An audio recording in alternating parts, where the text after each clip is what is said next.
Здравейте!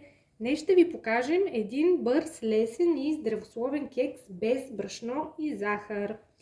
За него са ни необходими 3 ябълки, средно големи, 2 чайни чаши, увесени ядки, за предпочитане финни, но в случая аз имам едри, 200 грама кисело мляко, 5 супени лъжици мед, 3 яйца, 50 грама масло, може и без маслото, ако решите кексът да бъде по-изчистен. Един бак пулвер, 2 чайни лъжички канела и 100 грама ядки. Може да бъдат бадеми, може да бъдат орехи, каквито обичате вие. За целта трябва да си нарежем ябълките на средно големи купчета.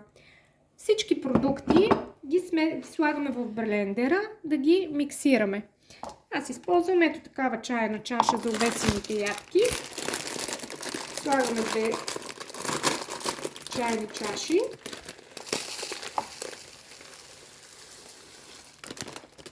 Догоре ги пълним.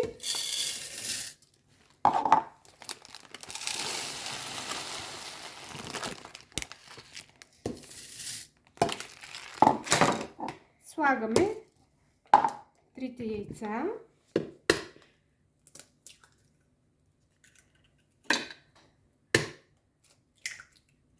Много хубав, вкусен става кекса, пухкав.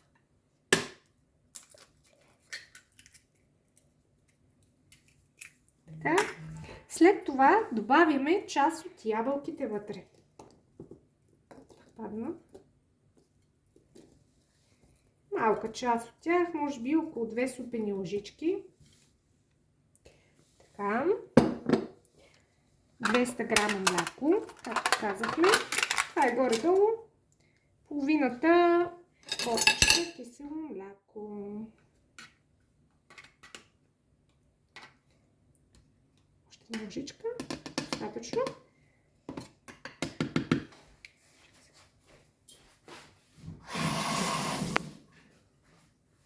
Добавяме и 5 лъжички мед. Ако обичате по-сладко, може повече. Аз ги слагам големи, така че ще са по-малко от 5. Пълня ги с връх. Може би 3. Пълни с връх.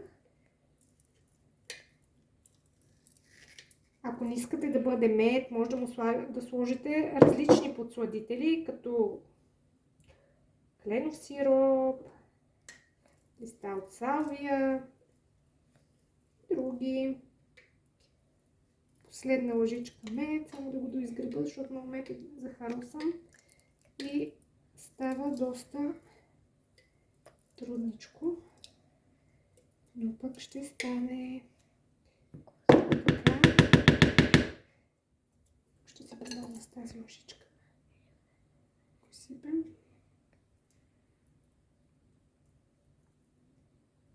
Така.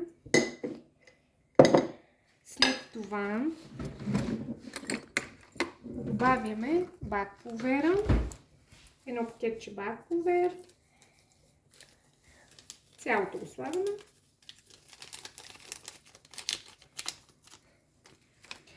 И 2 чайни лъжички канела.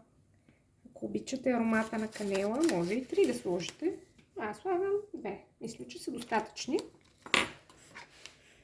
След това ще сложим и 50 грама масло.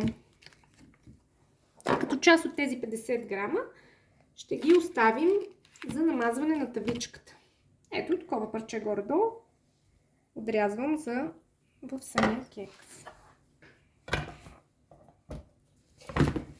Включваме блендера и на най-бързата скорост разбивам.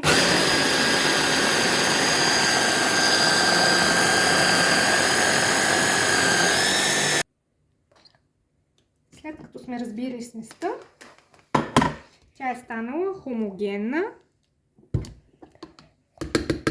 И сипваме в тавичката, която предварително трябва да намазим с масло. Аз използвам еднократна тавичка, защото защото ми е по-лесно. Намазваме хубаво с масало, за да не залепне самия кекс.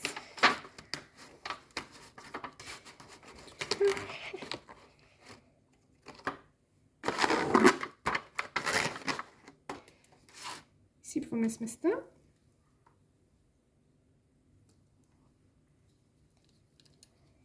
Помагаме си с една лъжичка, за да вземем всички увесени ядки, които са залепнали за блендера. Така.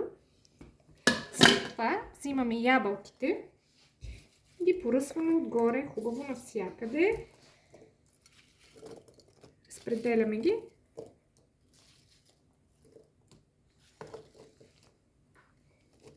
Аз го обичам с повече ябълки, за да е по-сочен. След това леко разбъркваме сместа с ябълките, за да се разпределят навсякъде в цялата тавичка. Така.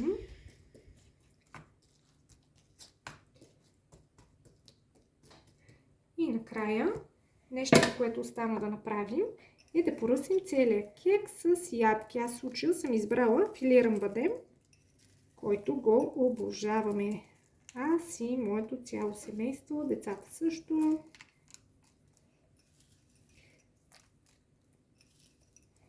След като вече сме поръсили всички ядки, които сме избрали да сложим, печем кекса за около 30 минути в предварително загрята фурна. Ако ви е харесала тази рецепта, моля, абонирайте се за канала. Ще снимаме още много такива здравословни, вкусни и лесни рецепти. Натиснете камбанката и дайте лайк. Чао, чао!